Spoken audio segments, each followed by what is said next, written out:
Taon-taon ipinagdiriwang ng World No Tobacco Day. Dahil ayon sa mga doktor, nakakasama sa kalusugan ng paninigarilyo. Pero sa kabila ng mga pamamaraan at panawagan kontra paninigarilyo, nariyan pa rin ang mga lulong sa bisyong ito na marami ay menor de edad. Ano ang pumipigil para maging matagumpay ang mga proyektong pangkalusugan laban sa paninigarilyo? Kaugnay niyan, makakapanayam natin si Assistant Secretary and Dr. Eric Tayag ng Department of Health para pag-usapan ang tungkol sa World No Tobacco Day. Magandang umaga, Dr. Tayag. Magandang umaga, Javi. Okay, hindi kayo sasayaw ngayon para sa inyong health advocacy. Pwede rin. Okay, pag-usapan mo natin itong paninigarilyo. Ano? Nung nag-umpisa ako sa magtrabaho, pwede pa manigarilyo sa mga opisina, eroplano, sa mga restaurant at bar. Ngayon, halos wala nang indoor places kung saan pwede kang manigarilyo. Parang napakahigpit na ngayon. Dami ng no smoking. No? Halos lahat na ng mga public facilities, no smoking. Hindi ba nabawasan yung mga naninigarilyo? Magandang balita yung nilalahad mo ngayon sapagkat isa yan sa mga primary interventions para maiwasan natin ang paninigarilyo. Ang walang exposure sa mga kababayan natin sa mga public places. Kasi alam mo, globally, 6 million taon-taon ang namamatay sa epekto ng sigarilyo at another 600,000 dahil sa epekto ng second-hand smoke. So yan ang primary intervention natin. Dito sa bansa halimbawa, kada oras, 10 ang namamatay sa smoking-related diseases. Anong mga to? Lung cancer, cardiovascular disease, and even strokes. I guess yung point ko lang is, napakahigpit na ngayon, pero sa kabila niyan, marami pa rin nagsisigarilyo. Bakit? Tama yan na, Javi, yung observation mo, sapagkat may dalawa pang primary interventions. Yung una nating na italaga ay ang regulation ng mga advertisement ng sigarilyo. So, nagawa natin yun. Makikita mo, wala nang advertisement, wala nang hayagan. Sa point of sale, meron pa. Pero yung talagang hayagan, wala na. Pangalawa, yung walang paninigarilyo sa public places, magandang hakbangin yan. Katunayan, nung isang araw lamang, nagbigay kami ng Red Orchid Awards para sa mga local government at iba pa mga opisina sa pamahalaan na nagpapatupad ng tobacco-free environment.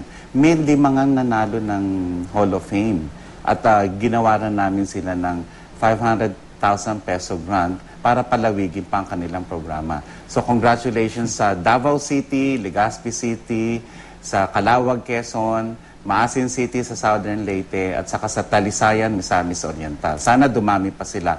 Yung pangatlong intervention, tumaas yung presyo ng sigarilyo at doon papasok yung sin tax. Ito ang may pinakamalaking epekto para bumaba ang prevalence ng smoking sa ating bansa. Yon ang hindi pa na talagang nangyayari sa ating bansa. Yung pangatlong intervention yan. So, akala ko meron ng buwis ang meron tayong sigarilyo. sin tax, pero kaya nga maliit yung, kaya nga binabago ngayon ng Kongreso. Yung talagang makabuluhang sin tax. At dito, papasok yung, naintindihan namin yung reklamo ng mga magsasaka, subalit ang datos ay speaks for themselves. 10 ang namamatay kada oras. At kung mababawasan natin by even 1/4 ang bilang ng naninigarilyo, tinataya sa buong mundo by 2020, aabot sa 1 milyon o 100,000,000 ang liligtas nating buhay. Okay, ipinaliwan nyo kanina na medyo marami na rin ang nagawa, no, dito sa health advocacy na to. Pero malaki rin ba yung nabawas doon sa mga naninigarilyo? Not through death, no, but through quitting smoking, okay. No? Like, anong porsyento ngayon ng ating populasyon ang nagsisigarilyo? Nasa 17% tayo ngayon. 17%? How do we compare with other countries? Medyo nasa moderate tayo. Nasa 23% yung latest natin. 70.3 million Filipinos yun. So 23%, 1/4 ng Pilipino. Adults yun, no? Oo. So, may mga minors pa. 2009 yun. Uulitin namin yung survey para malaman natin kung tayo ay tumataas pa o bumababa na. Ang target natin mabawasan natin by 1/4. kung mababawasan natin by 1/4, magkakaroon ng impact doon sa sinasabi ko ngang mababawasan yung maaring mamatay sa smoke-related conditions. Okay.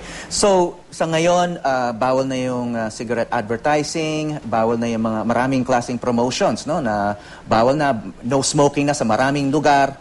So, bakit pa magsisigarilyo? Why would someone take up the habit in the first place ngayon? Paano ba nag-uumpisa magsigarilyo? Okay. Unang-una, ang sigarilyo contains nicotine and it's addicting. So pag nag-hit ka na nun, you're hooked. Addicted ka na ron. Gagamitin paninigarilyo. Sa mga pag-aaral namin, nag-uumpisa sa mga kabataan. So may ginagaya sila, curiosity o anumang paraan. So yung pangatlong intervention na kung saan may bibigay nitong bagong syntax, tataas yung presyo ng sigarilyo. Hakbangin yun para hindi bumili ng mga sigarilyo, mga kabataan. Kasi wala naman silang trabaho pa.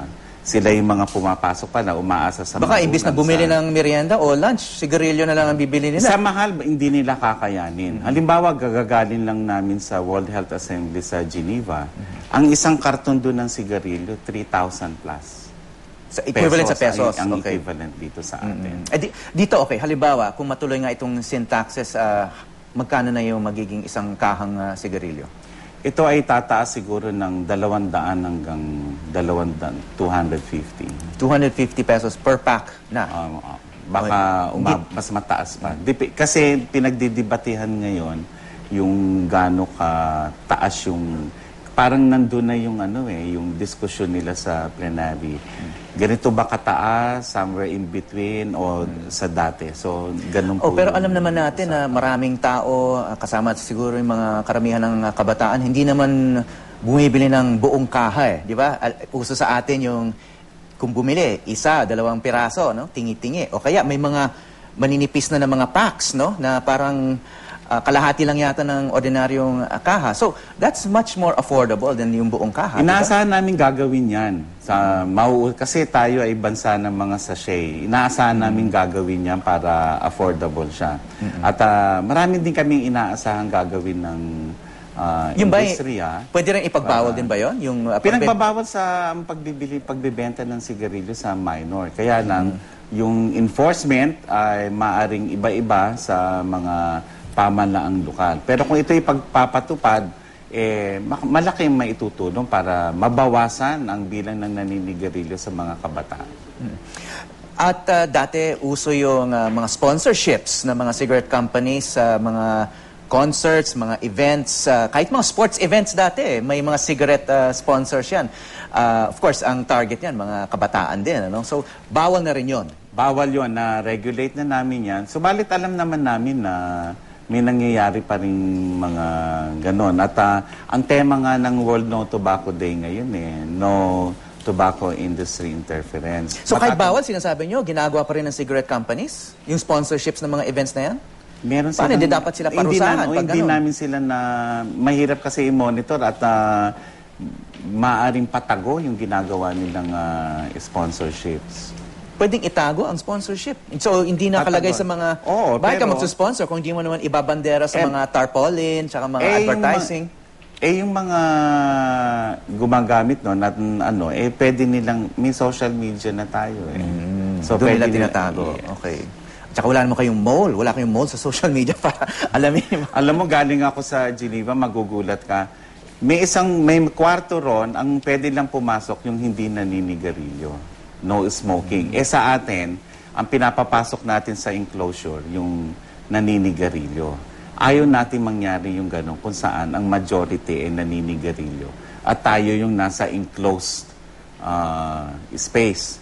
Dapat ang nasa enclosed space ay yung gustong manigarilyo. At saka ang Pilipinas, parang kung ikukumpara mo sa ibang bansa, progressive na nga tayo dito sa mga no smoking policy. Kasi nung nagpunta ako sa Japan, ang dami-daming Hapon na nagsisigarilyo, kahit sa loob ng mga meetings, sa mga buildings, siguro napansin nyo rin yan pag nagpupunta kayo sa Japan, no? So, parang mas nauuna pa tayo sa isang iniisip natin progresibong country. Magandang ang balita yan Lahat ginagawa ng Kagawaran ng Kalusugan at iba pang ahensya. So, nagpapasalamat kami doon sa nagpapatupad ng tobacco-free environment.